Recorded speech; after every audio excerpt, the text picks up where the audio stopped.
Press conference ডাকা হয়েছে Salim councillor, Salim যে ওয়ার্ড নম্বর 63 যে কাউন্সিলর ছিল তো কুলটি ছেড়ে চলে গেছে, কিন্তু ওর পাশে কুলটির যে চার্জে আছে, পার্টির যে দায়িত্বতে আছে, কোনো লোক ওর পাশে ও ওয়ার্ড নম্বর 63-তে আসেনি, পাবলিককে জিজ্ঞেস করেনি কেন সলিম চলে গেছে, কি কারণ ছিল সলিম চলে গেছে।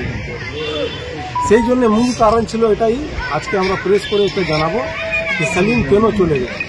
সেই জন্য আজকে আমরা প্রেসকে ডেকেছি, আপনাদেরকে ডেকেছি, আপনাদেরকে বলবো আমাদের সলিম যে আছে 2009 যখন আমি যেহেতু আমাকে সুব্রত বক্সি যে আছে স্টিয়ারিং কমিটি মেম্বার বানিয়েছে তৃণমূল ভবন থেকে আপনার কুলটি অ্যাসেম্বলিতে, তো সলিমকে 2009 আমরা টিকিট দিয়েছিলাম, মীর হাসিমকে টিকিট দিয়েছিলাম, তারপরে বাদল পতেন্ডিকে টিকিট দিয়েছিলাম। আমি 7টা টিকিট পেয়েছিলাম, তখন মিউনিসিপ্যালিটি ছিল, তো আমি দিয়েছিলাম এই 7 জনকে টিকিট, মীর হাসিমকে, সলিমকে, তারপরে বাদল পতেন্ডিকে কংগ্রেস থেকে এনেছিলাম, পাপ্পু সিংকে দিয়েছিলাম, তারপরে সুমিতা ঘোষকে দিয়েছিলাম, আর নিজে আমি একটা নিয়েছিলাম। তখন সলিম জিতেছিল, জিতার পরে এখানে 5 বছরের কাজ করেছে, তারপরে 5 বছরে লেডিস হয়ে গেল, লেডিস হওয়ার পর আবার জিতেছে, আবার টিকিট পেয়েছে, জিতেছে, আর সলিম চলে গেছে।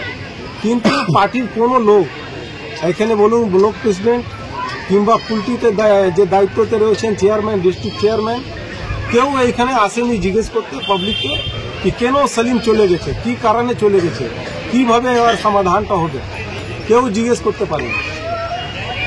সেই জন্যে আজকে আমরা বললাম কিনা আজকে আমরা মুখটা খুলব, কেন এরা যে করছে কুলটিতে, আজকে আমাদের তৃণমূল যে আমাদের বানানো হয়েছে, দিদি যে তৃণমূল বানিয়েছে, কেন বানিয়েছে, এটা তো কংগ্রেস ছিল, আগে কংগ্রেস ছিল, কংগ্রেস থেকে তৃণমূল কংগ্রেস বানানো হয়েছে। তো তৃণমূল যখন বানানো হয়েছে, তৃণমূল মানেটা কি আছে এটা আমরা বোঝাতে চাইছি। তৃণমূল মানে হলো আমাদের গ্রাসরুটের লোকগুলোকে নিয়ে আমরা পার্টি করব, আর তৃণমূল বানিয়েছে, তারপরে আমরা 2011-তে ক্ষমতাতে এসেছি। 1 জানুয়ারি 1998-এ আমাদের তৃণমূল বানিয়েছে, দিদি আছে, সুব্রত বক্সি আছে, শুভেন্দু আপনার আছে, বিবেক ওবরায় রয়েছেন, এনারা ফাউন্ডার মেম্বার আছে, এনারা ফাউন্ডার মেম্বার হয়ে তৃণমূল বানিয়েছে। তারপরে তৃণমূল চলছে, তৃণমূল সরকার চলছে, কিন্তু কুলটিতে যে আছে, কুলটিতে তৃণমূল বলে কিছু নাই, এখানে হাওয়াতে শুধু কাজ চলছে, এখানে কোনো ইউনিয়ন বলে নাই, এখানে ব্লক প্রেসিডেন্ট আছে, শুধু একজন আছে ব্লক প্রেসিডেন্ট, মাদারে ব্লক প্রেসিডেন্ট, তারপরে আপনার একটা INTTC ব্লক প্রেসিডেন্ট, আরও কোনো প্রেসিডেন্ট নাই, এখানে ইউনিয়ন বলে কিছু নাই। আমাদের যে গ্রাস রুটে যে ইউনিয়নটা আছে, গ্রাস রুটে ইউনিয়ন কিছু নাই। আপনারা আজকে দেখে নিন, আমাদের এখানে টিচার অ্যাসোসিয়েশন কোনোদিন মিটিং করে না, কৃষক সভা কোনোদিন মিটিং করে না, আরও যে ইউনিয়নগুলো আছে, মাত্র এখানে 8টা ইউনিয়ন আছে আমাদের। সলিম এখান থেকে চলে গেল কেন?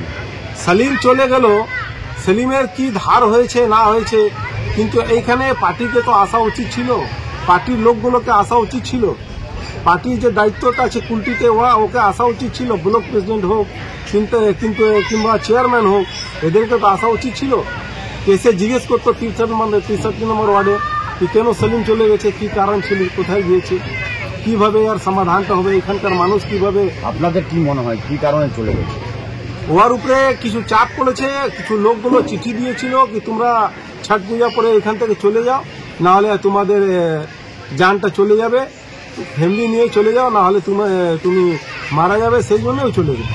কিন্তু উনি কাউন্সিলর হয়ে পরে উনি থানাতে তো অভিযোগও দায়ের করছেন, তারপরে গোটা ফ্যামিলি নিয়ে চলে গেলেন কেন? কোথায় গিয়েছে এটা তো আমরা জানি, কোথায় গিয়েছে ও আসলে এমন কিছু নাই, ও 6 মাসের টাইম নিচ্ছে, আমরা 6 মাসের ভিতরে ওকে নিয়ে আসবো আমরা, আর যা ধার দেনা আছে ওটা আমরা এই করবো, শোধ করবো।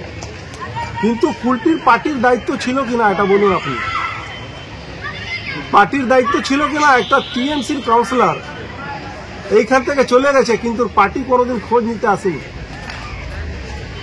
এটা মূল কারণটা আছে। এটা নিয়ে আপনারা